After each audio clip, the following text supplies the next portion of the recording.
Still not sure what to do for a career, but you know that you have a passion for sports and for helping people? Being an athletic trainer might just be the thing for you.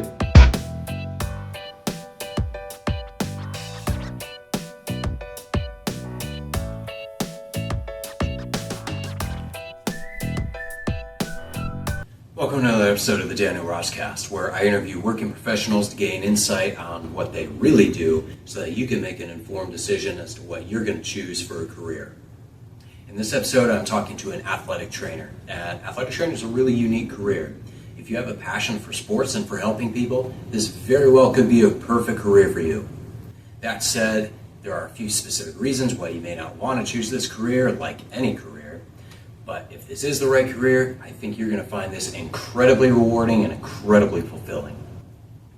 All right, well, again, welcome to the episode, and I hope this episode helps you figure out whether or not being an athletic trainer is the right career for you. So what actually got you interested in being an athletic trainer? From a young age, I knew I wanted to be one. I actually grew up a Green Bay Packers fan. My dad was a big Packers fan, and I remember telling him at probably 7, 8 years old, that one day I was going to be an athletic trainer for the Green Bay Packers. All right. Obviously, I've strayed a little bit from that dream, but the goal of becoming an athletic trainer didn't change. And as I got older and I actually understood the profession a little bit more, I really enjoyed what I was learning, and ended up going to school for it. My biggest thing was wanting to somewhat stick around sports. I was an athlete in high school, but more importantly, I wanted to help people. And if I could find a way to mesh those two worlds together, I felt this was the best way to do that. So that's kind of what led me down the journey of becoming an athletic trainer. Nice. So you already knew that you like sports and athletics, and then kind of want to help people get into that as well.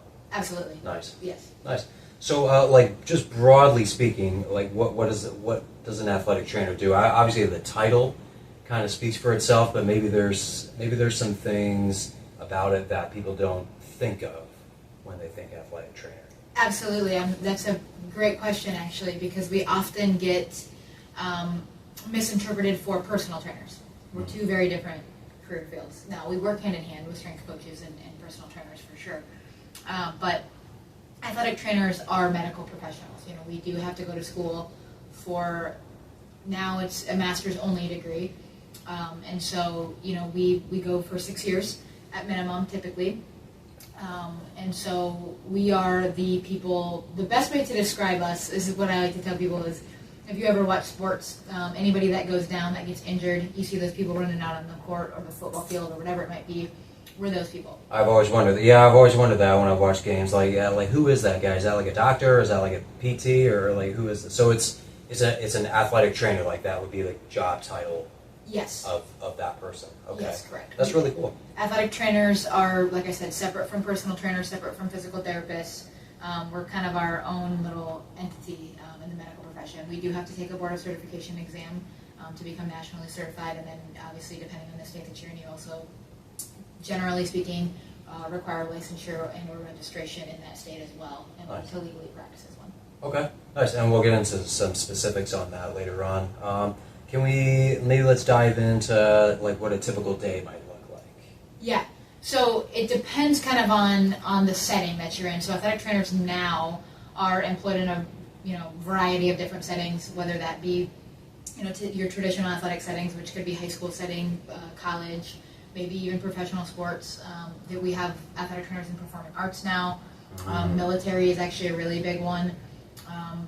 Places like industrial settings, so like DoD, Amazon, some of those kinds of people. We employ athletic trainers in a variety of different settings now. I would say, the way that it was started was probably more obviously in the traditional athletics setting. Sure. Which is primarily more what I work in. I'm actually more so on the administrative side right now. But a typical day-to-day in an athletic setting would be, coming in, you typically have your treatment hours for athletes to come in, whatever that might be. They're rehabbing an old injury, a current injury, maybe it's just, hey, prepping them for practice, whether that means taping, bracing, whatever it might be. And then you send them out to practice, typically go out to practice or, cover that practice on the sidelines, games as well. Obviously that's the main thing is we provide that sideline coverage. and then are there for emergency response, any acute injuries that might happen.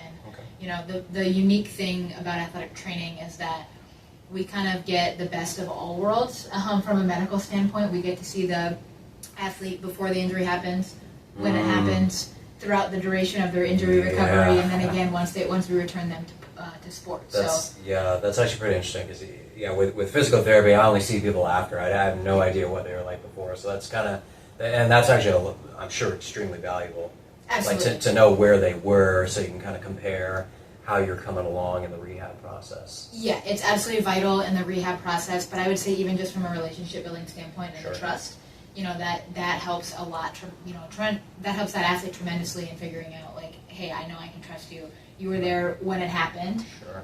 That was that face that first helped me Yeah. in that moment, and so I think that helps immediately kind of build that rapport and that trust, Okay. which is obviously a huge part of the rehab process. Just knowing that there's a physical and mental component.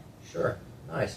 So, all right, so you alluded to settings. I just want a quick recap. So, it's obviously a lot of sports, military, performing arts, and then you said something about like Amazon. Yeah. Like, what do they do there?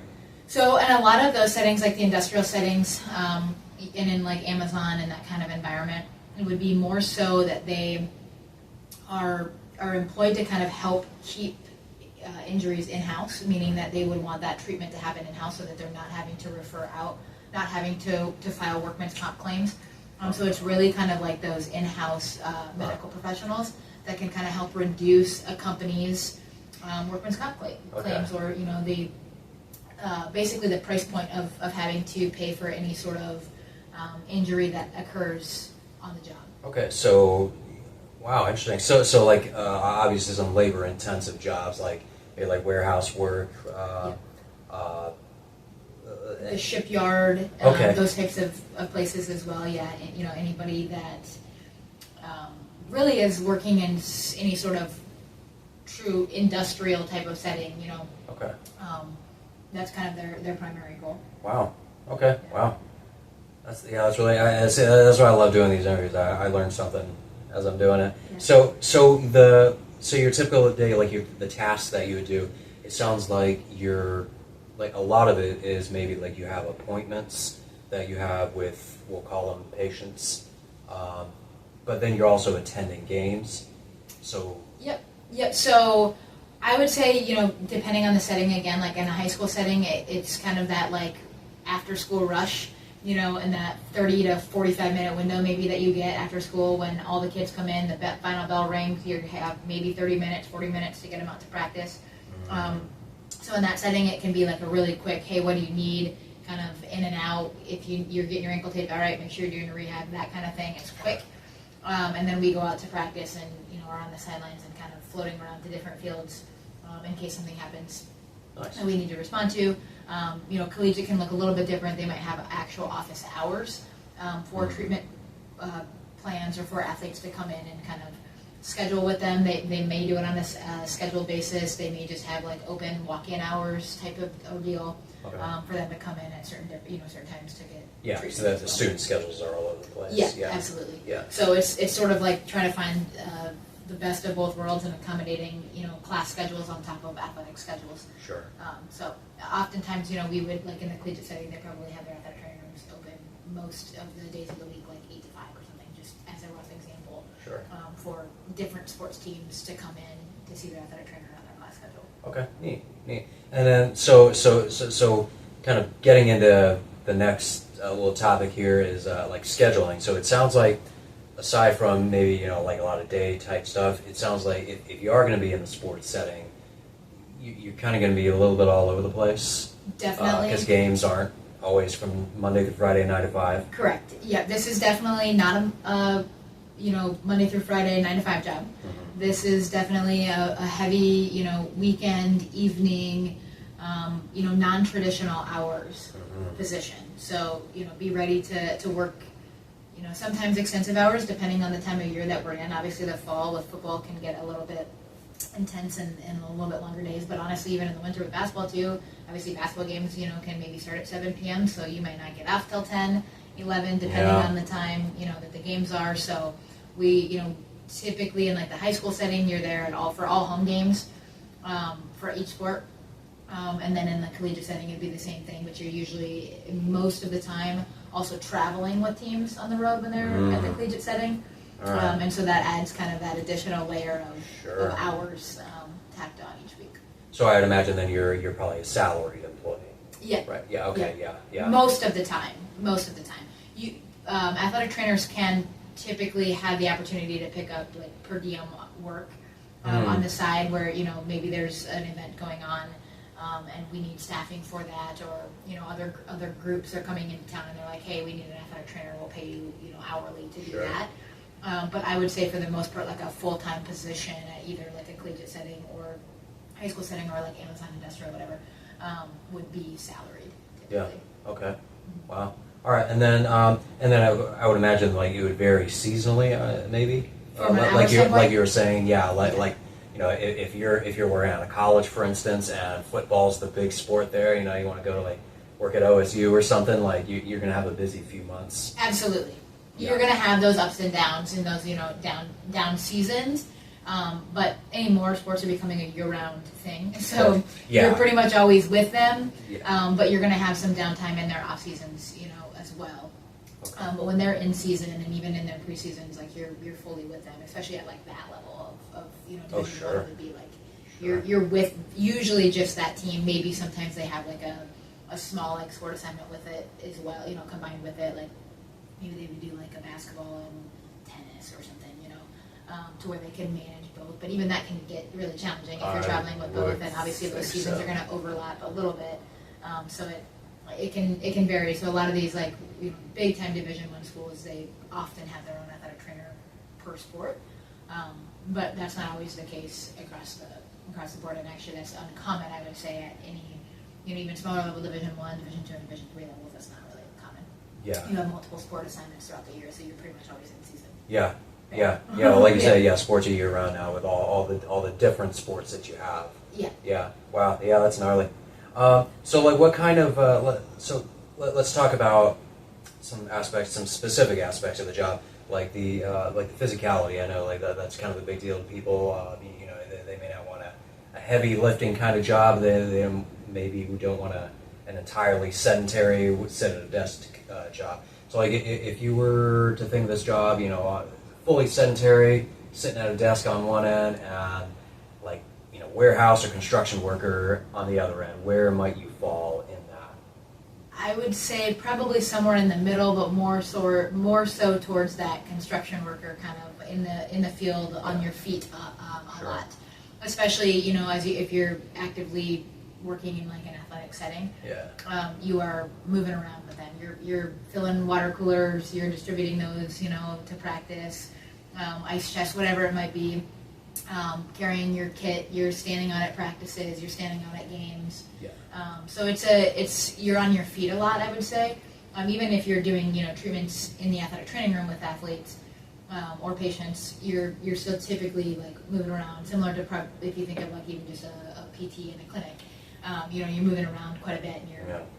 assisting multiple people at once. It's definitely like you don't have just one patient at one time. It's multiple people at one time. Sure.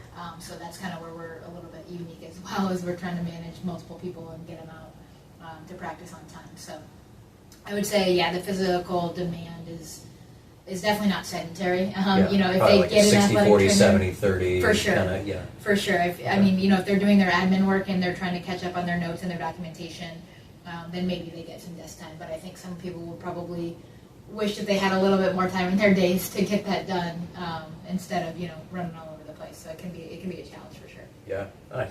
And how would you describe maybe like the stress level of the job? Is it something that it sounds like you have a lot of responsibility, a lot to think about. But it does seem to offer kind of a unique experience. Especially if you're a fanatic of sports. I mean, maybe it's not even all that stressful. Maybe it's just like exciting. Like how would you describe?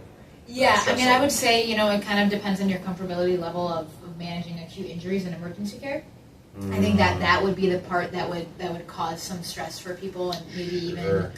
whether you're newly starting out or if you've been in this, 30 years. Like, I think that's probably still always the underlying Yeah. potential stressor is like, okay, do I have my AED? Do I have my emergency equipment in case we have a dislocation tonight or a fracture Yeah. or cardiac arrest, whatever it may be. If you think of the Damar Hamlin situation with the Buffalo Bills a couple of years ago, the first people on that that responded to him were athletic trainers, and and they were the ones to apply the AED and to start chest compressions and to do all that. So you're like a first responder. Yeah, so we're essentially. essentially we are. Yeah. We don't they don't classify us technically as first responders, but we are. But you're we doing are the absolutely things the first that they responder do. even before the Yeah. first responder gets there. Yeah. So you're almost you're almost kind of like a combination EMT, PT, and a lot of different things. Yeah, we're Yeah. kind of the Swiss Army knife. Jack of all trades. We bring a lot to the table as far as what we can do and what we can treat. Sure. And that's often misunderstood about the profession too. So Okay. Yeah. Nice. Let's talk about the education a little bit. We alluded to it earlier, but let's talk about the degree type and we'll go from there. yep. So now it is a master's only degree. It used to be that you could get your bachelor's in it. That's actually how I got into the profession. Is I got my bachelor's in athletic training, and then I went up and did an advanced athletic training degree to get my master's and worked for 2 years as a graduate assistant at a Division III school. But now it is a master's only. So typically people would go for 4 years, to undergrad to get some sort of maybe kinesiology degree, maybe exercise science, something along that line to prepare them to take enough classes to prepare them for the athletic training program. So somebody who's looking into this, so like a typical undergrad, like you said, like kinesiology, like sports science or like exercise science, Yep. those kind of things. Typically, yep, they would need those. Your typical, obviously like probably biology, chemistry, those types of things. Your general medical Yeah. classes that you would need to get you qualified for an athletic training program, and then from there they would apply to get into some sort of master's in athletic training program. Okay, and then the master's is it's just athletic training, but there's tons of different ways that you can get there. Yes, From yes. So undergrad. your Okay. undergrad isn't like you're not required to have a certain type of undergrad. It would just be that you would want to choose something that would have you, have the prerequisites done and completed, so that when you're applying to your athletic training program, that you've already completed those things. Okay, And yeah, have an undergrad that overlaps with Yeah. the already prereq, because you could probably do a different degree, but then you would still have prereqs outstanding. Yes. So might as well just do a degree that has the prereqs. Correct. Yeah. Okay, yeah, just as a good way to plan it, Yeah. optimize your time. So we can. So do you have any? Are there any like internships or anything that you have to do? Any like full-time clinical work type of things? Yeah. So as part of the degree, once you get accepted into an athletic training program, you have a certain number of hours that you have to do coursework, of course, but then also you have to do clinical hours as well. Yeah. They've changed that. I'm not entirely sure what the full hour commitment is anymore for clinical versus coursework. Sure. But they've been able to do it a little bit different than even when I got to do it, where they do a full immersion now, where people can do 8 to 16-week immersions, where they're not actually doing classes at all. They're just at their clinical site, so they're Exactly. getting that true Full-time. full-time experience of Yeah. being an athletic trainer. Yeah. So probably about 8 to 16-ish weeks. is- Typically, what that's just somebody might one wanna- rotation, but they're doing that for 2 Multiple. years. So they're doing multiple rotations. Oh wow. That's typically rotation in the after second rotation. year. Yeah. Wow. Okay. Yeah. Yeah. So and again, it can change and vary depending on the athletic training program and kind of how they've set it up for their specific school. Sometimes you are still going to be probably completing some clinicals while you're still taking classes. Sure. But they do have it set up a little bit differently now to where they can choose to do that immersive. They actually have to do an immersive experience now, and that's I think it's 8 to 16 weeks. Sure. Okay. And they can actually do that off campus. They don't have to do it at their school either. They can literally choose Yeah. to do it wherever. They can travel across the country if they wanted. Yeah. So that's really unique about it too. Nice. Yeah, good. I mean, good thing to know if you're trying to branch out. Yes. And I guess that would be a good thing. But if you're trying to plan your career, kind of knowing if I'm going to go to school here, maybe because it's close to family or because it's affordable, but then I know that I want to, move to somewhere near where there's a big school that I want to get into or something like that. So yeah. Yeah, Nice. absolutely. What was the abundance of schools like when you were trying to find? I imagine the undergrad is probably not terribly difficult, but what was the abundance of schools for the master's program? So I would say, I mean, there's still tons of programs out there. I couldn't even give you the ballpark number, but it's in the hundreds for sure of programs that exist. But I would say many of them, you know, not all, but many of them, I would say that were bachelor's level programs have transitioned into the master's program now. So like they've been able to keep their athletic training program and just turn it into the master's program. Well, no, they have to. Yeah. Yeah. Some though, you know, some maybe weren't able to keep it up, so they've dropped their programs, their athletic training programs. Yeah. You know, I think that we're probably somewhere in the middle of that shift of like everybody transitioning. I think technically this year was the last year that bachelor's of athletic training programs could exist. So now after this, I believe it's after this year, all of them will have to be masters, although most of them had already made that transition previously. But in order to get your certification to be, or whatever, we'll get into the specific title of it, but to be an athletic trainer, to get the credential that you need, it has to be a master's degree. Yes, now it does. Yeah, it Now has it to be does. a master's. So you could get a bachelor's degree, but it ain't going to be enough anyway. So Correct. Okay. Yeah, you cannot be an athletic trainer without your master's in athletic training now. Okay. Yeah. All right. Yeah. Good to know. Yeah. Let's talk. So then let's talk about the licensing here. There, like with a lot of the healthcare, pretty much all healthcare professions, there's some sort of licensing or certification process. What's that look like? Now you got your classwork done, you got your full-time work done. Now the last step before you become the real thing. Yep. So, generally speaking, they can sit for their board of certification exam in their second year of their athletic training program. So that's our national exam. They can sit for that, and then once they pass that, they will get their BOC card to become recognized, and they'll have a BOC number that qualifies them as an athletic trainer. And then depending on whichever state they move to, they will also need the additional state licensing requirements as well. Yeah. Physical therapy is the same way. Yeah. There's a national exam that you have to take, and that allows you to then get your per state license. Yeah. Okay. Yeah. All right. And then, is there any reciprocity to any of these state licenses? So yes, there are some. So like if you're working in Virginia, let's say, and you're traveling to North Carolina with your team, that like you can practice in North Carolina under your Virginia license if you're traveling with your team. Now there are some states that they're trying to pass basically a bill of sorts that's allowing reciprocity across like multiple state lines, to where you wouldn't necessarily need licensure in each of those states if you're going to move. But as of right now, I'm not entirely sure where we're at with that full process. Yeah. But generally speaking, depending on where you're working, you need an active license in that state that you're working in. Okay. All right. Yeah. California is the only state as of right now that doesn't require licensing. Like they don't actually have a license at all. So you just graduate from your program and then you go to work. Yeah, and actually in California too, they're a little bit odd as far as like even recognizing the BOC. So like realistically, some people in California, if they've taken certain classes, they can actually call themselves athletic trainers, even though they're not actually an athletic trainer or haven't actually taken their BOC exam. It's interesting. That's something that the profession has been trying to advocate for a change for a long time with, and hopefully we will get there and being able to recognize licensure in that state as well. So it sounds like you would need a license in every state that you like. So if you're in the high school or collegiate level, or even pro sports for that matter, you would need the licensure in every state that you would anticipate traveling to. No. So like if you're with a team, let's just say the Packers, for example. Sure.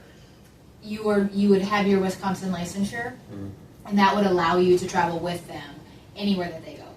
So they have reciprocity that way. But what I was saying is like if they were to move states and take a different job, and then they would need a license in that state. So you could move around with the Packers, but you can only treat the Packers outside of the state. But you wouldn't be, your license wouldn't grant you the ability to treat somebody outside of that state. Yes. Correct. Okay. Yes. Okay. I mean, Good Samaritan law exists. So if something truly emergency happened when you're out of state and it wasn't one of your athletes, then sure, you can treat that person under the Good Samaritan law. But no, realistically, you can only treat the Yeah. team that you're employed with. Okay. And then finally, what's is there any continuing education that you have to do? I know pretty much all healthcare professions do. Yep. So it's 50 continuing education credits, 50 hours every 2 years that you need for athletic training. There's a new path now too that they recently kind of came out with that I think is it's technically 40 hours plus 10 hours of what they call Pathfinder.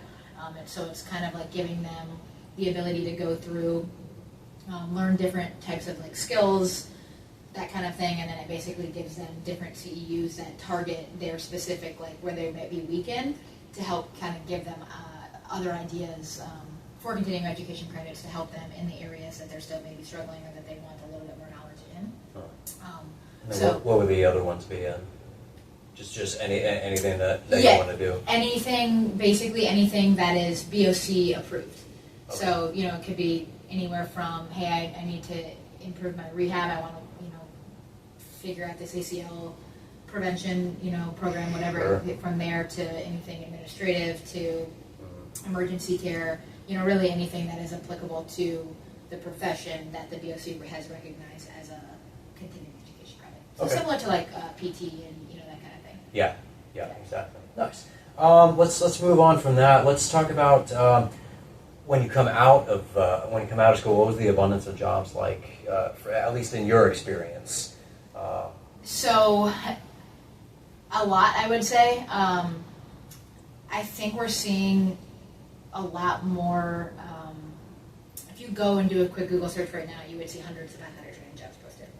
And I would say that a majority of those are posted in a traditional athletic setting. And I think that that's, primarily because we have so many of these other settings now that athletic trainers can be employed in. And so we're really dispersing the settings that we are in, which I think has increased a lot of traditional athletics, settings, jobs to become available. Okay. And so we are really seeing a dramatic shift, I would say, in athletic trainers either leaving the traditional athletic setting for more stable hours. Maybe that could be, the holidays off, the no weekends, the no evenings. Yeah. They're kind of trading in that lifestyle for a That little would be better hours. probably more in favor of the more industrial ones, like you said. Yeah, or military positions do that as well, where they typically go in early morning and they're done early afternoon. For the most part, have their holidays off, weekends off, evenings off, Sure. all those kinds of things. So I would say that there's always an abundance of positions available if you are looking to do it. Yeah. And I think that part of that might also be, like I said, we're in this kind of transitionary phase of it switching from a bachelor's to a master's program. And so I think, from that, we probably lost some people up front initially of not wanting to go and do the additional 2 years of Sure. schooling and having to pay for those additional 2 years. So now I think we're starting to see those numbers increase in just a number of people going into programs and graduating from programs and taking their BOC again. Right. But I do think that we saw that, a little bit of that shift. Maybe a little dip and then Yeah. Yeah. All right, nice. Let's kind of start wrapping. Well, actually, one topic I like to talk about is opportunities for advancement. I know you said you work kind of more on the administrative side now. So, what's that been like? Yeah, so my kind of role right now is definitely a lot more administrative. So I started with our company, working in the traditional athletic setting, more of a club kind of contract, and then just kind of worked my way up with our hospital system. So a lot of the times too, what people don't or realize with athletic training is that you can either typically in the athletic setting be employed direct through that team or college or school, or they will contract out with different hospital groups or systems. So I currently work for a hospital system that we basically contract out with different colleges, high schools, club contracts, professional sport contracts, those kinds of things. And we then staff athletic trainers at each of those contracted sites that we have. So that's a lot more of what I do now. So it's a lot of schedule coordination, making sure that we have athletic trainers present if somebody's taking time off, making sure that we have the fill-in. It's a lot of policies and procedures management, making sure that we have updated policies and procedures handbooks, staying current with the literature, and making sure that we're following state guidelines as well as national guidelines, all those kinds of things. So Yeah. there's definitely a lot more of that. So it depends on the role and kind of the setting that you're in. If you're wanting to stick on the traditional clinical aspect of it, you typically would probably start as an assistant athletic trainer, and maybe work your way into a head athletic training role at the collegiate level. Sometimes people from there can choose to move into more of an administrative, athletics administrative type of role if they want to, or in a setting like the industrial setting and that kind of thing, it would be the same thing. You're starting maybe just as a clinical athletic trainer and then working your way up into more of a leadership type of position if you want.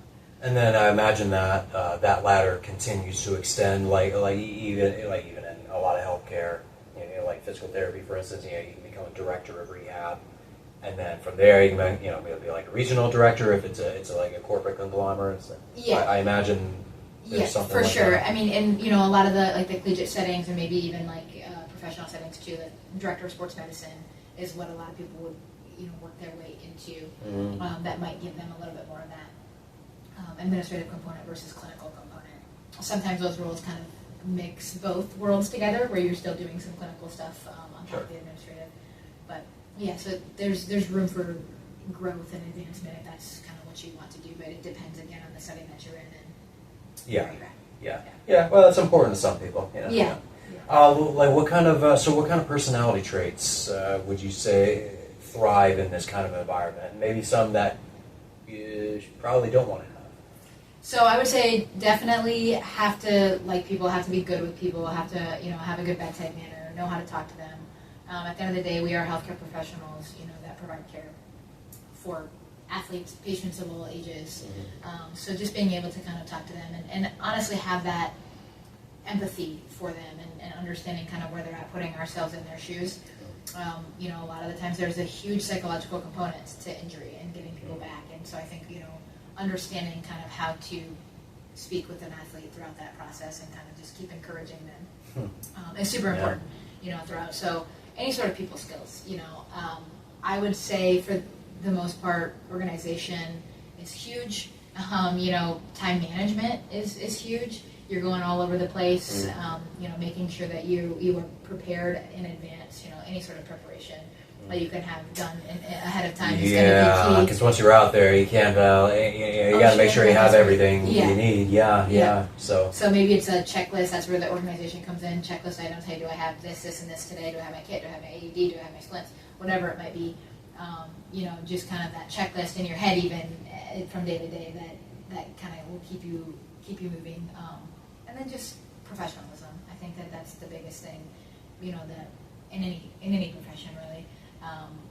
Just coming in with a positive attitude, even on the hard days. This job can be very hard some days and very challenging, and you're dealing with a lot of people all at once. Sometimes things aren't going well. They're frustrated. You hear a lot of complaints, whatever it might be. There can be some hard days, but I think it's understanding that at the end of the day, we are here to serve people. We are here to help people. We are here to provide care.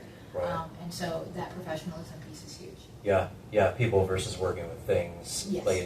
Two very different Gotta experiences. keep that humanity component. Yeah. It's not like fixing a car where you can, whack on it. Yeah. Hit it with a hammer if it starts pissing you off. Yeah, exactly.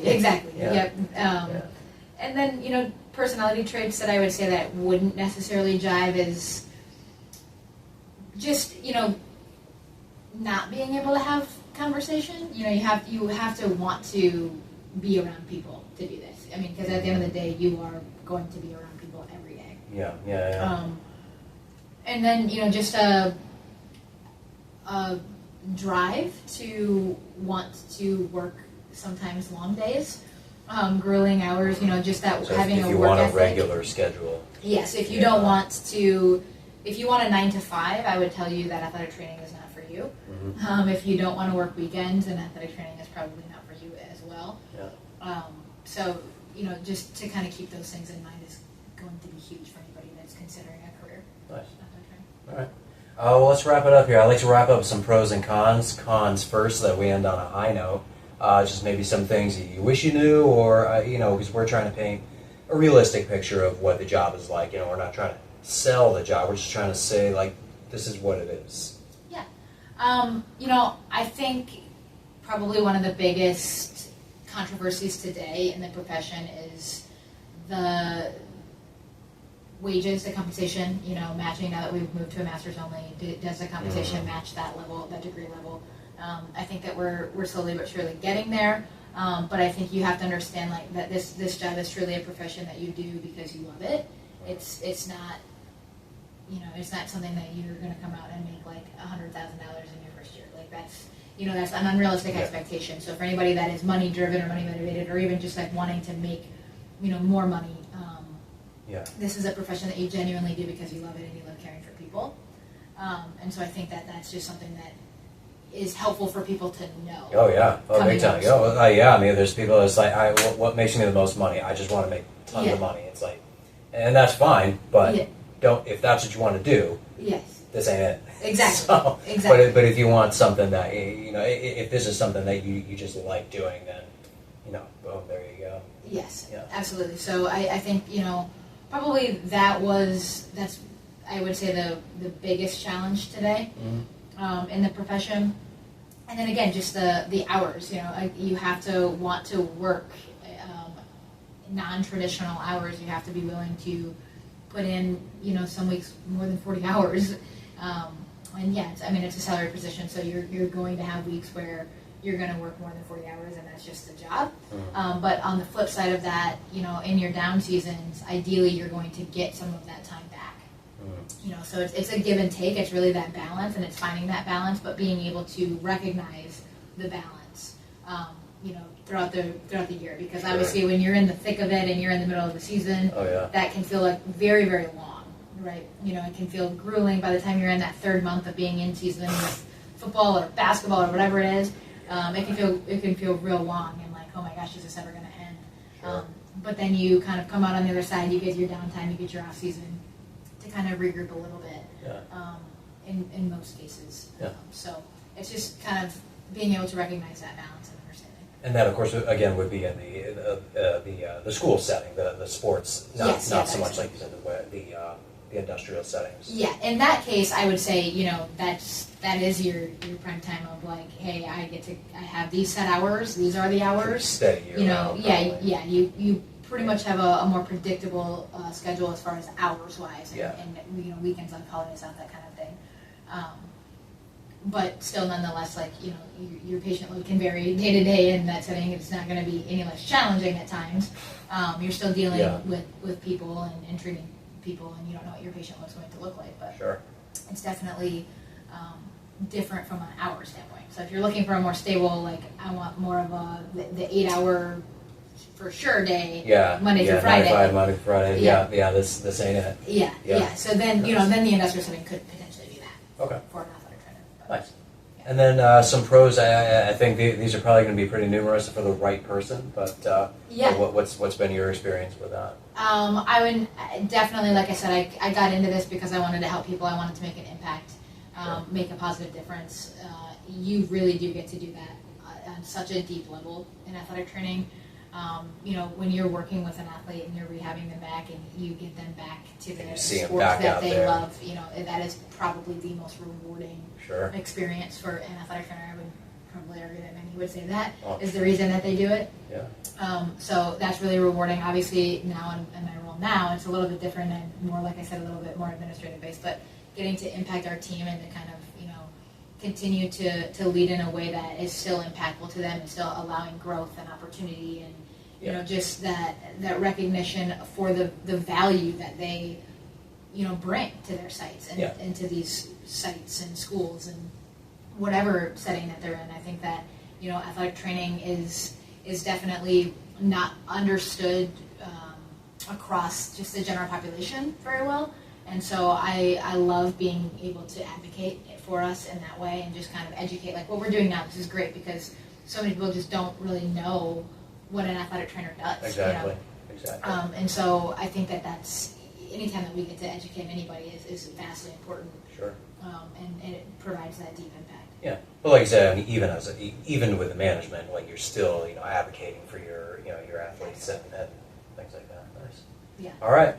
Well, that's it. So, thanks again for doing the thing and this with me, and hopefully we've helped somebody figure out whether or not they want to be an athletic trainer. Yeah, no problem. Thank you for having me. I appreciate the opportunity. All right, thank you. Yeah. Boom, that's it. All right.